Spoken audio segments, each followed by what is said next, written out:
From the broadcast studios at Erie High School, it's time for the Erie Tiger Network News. Good morning, Erie Tigers, and welcome to the first news of December. I'm Lauren Adams, and first off today, we have Dax with the weather report.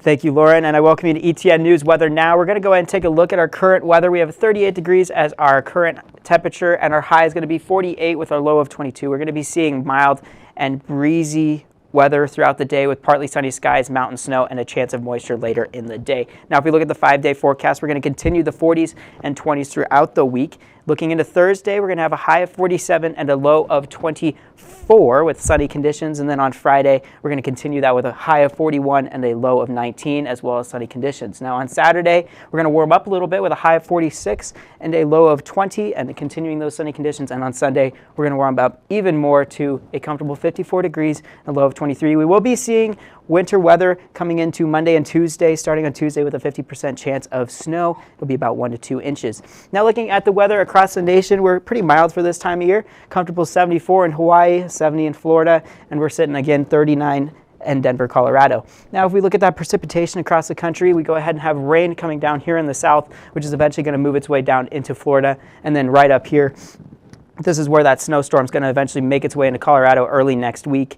And that is where we're going to see those 1 to 2 inches, so please drive careful. Now I'm going to go ahead and direct it back to you, Lauren and Dax, in the studio. Remember, stay cool. Thanks, Dax. Winter also means that we are only one season away from the track and field season.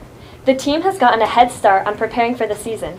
Starting this month with weight training and getting into track workouts in January, the team is ready to hit the ground running. The 2022 season was very successful, with both the boys and girls teams finishing in the top 10 in the state. This season, the team is looking forward to improving even more and getting more team members to state. Annie Pound, a senior runner who went to state for the 100-meter hurdles, has been preparing for the season by doing off-season workouts. For this season, I want to improve personally on all my events, but I also want the team to improve altogether so we can go to state and make another good run. Since we've had the last few years, I honestly just can't wait for the season. Seems like it's taking forever right now. We've already started our preseason workouts and weights and things like that. But I'm feeling great, honestly. Hopefully everybody stays healthy and we can hit the ground rolling as soon as March gets here. If you're interested in joining the track team, make sure to go talk to Coach Havard while we're still in the winter season. Let's turn it to Porter Hamilton on basketball. Thanks, Lauren and Dax. In winter sports news at Erie, boys and girls basketball are hosting a tournament this week and will each play 3 games at home. Girls basketball bounced back from their Game 1 loss and picking up a big win Saturday against Douglas County. The final score was 40-38. They look to pick up another win tonight at home against Platte Valley. Boys basketball got a massive first win last night against Lakewood in blowout fashion. The final score was 64-41. Chris Smith led the Tigers with an outrageous 21-point performance. Playing in only his second varsity game, the freshman hit 7 threes, breaking the previous unofficial school record of 6, which was held by assistant coach Jaden Lucero. They elect to ride their momentum at home on Friday against Highlands Ranch. Now back to the anchors.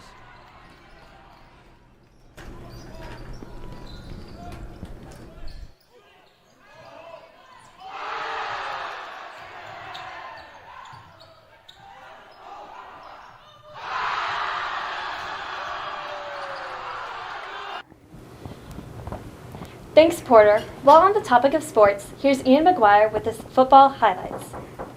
After a hard-fought 2022-23 season, Erie's football has come to a close.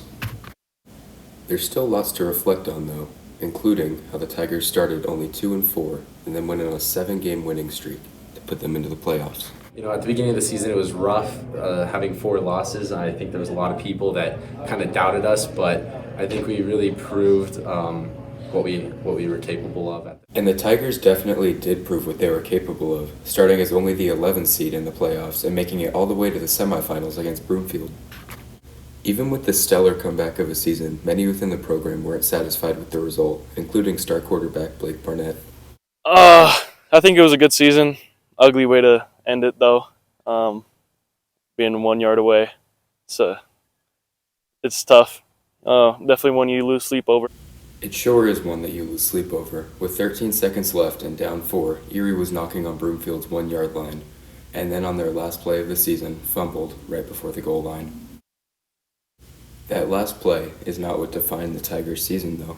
We didn't become a team. We kind of came like a family and like a brotherhood towards the end of the season. I think that's why we're so successful. And don't worry, Tigers fans, there's a bright future. I think we'd go back, win semifinal, and then go back to state and win it all. Thanks, Ian. Some other talented students of our members' choir. Here's McKenna Pearson on the choir concert. The holiday season comes with lots of traditions here at Erie High School, and one of the most cherished is the Winter Choir Concert. This year, the concert takes place on Wednesday, December 14th at 7 p.m. in the school auditorium and is full of unique aspects, according to choir director Talia Bird. I think one thing that's unique about the winter concert is that we get to sing some holiday music, so you might hear some familiar tunes. Some of these familiar songs include White Winter Hymnal by Pentatonics, You're a Mean One, Mr. Grinch, a medley from Frozen, Misty Mountains from The Hobbit, and Winter Wonderland. Another song that returning audiences might remember is Christmastide, the choir's annual holiday tradition. It was a tradition that my predecessor, Janae Bird, started, but it was so important to the community that I kept it going. The tradition has been going on for 15 years, and choir alumni and 8th graders are invited to sing with the high school choirs. This tradition is a favorite of many choir students, like senior Aria Pickett. The atmosphere singing with like hundreds of people is so unique in that one song. Another tradition at the winter concert is a silent auction fundraiser for CR5. CR5 parents and students are putting this together to raise money for our trip to Festival Disney. We're going to compete in Orlando in the spring. The silent auction starts at 6 p.m. and runs until the end of the concert, so you can show up early to help support CR5. The Winter Choir Concert is an opportunity to support Erie High's choir department while also getting into the holiday spirit, so make sure to show up. This is McKenna Pearson with Erie Tiger Network News. Thanks, McKenna. Don't forget, we have a brand new podcast for the Erie Tiger Network. It's called Tiger Talk. We'll be on SoundCloud. If you are interested in listening to it, be sure to check it out. Be sure to tune in to the Erie Tiger Network on YouTube to watch the live broadcast of the sports games. Also, be sure to check us out on Facebook, Twitter, and Instagram. Thanks for watching, Tigers. Have a great day.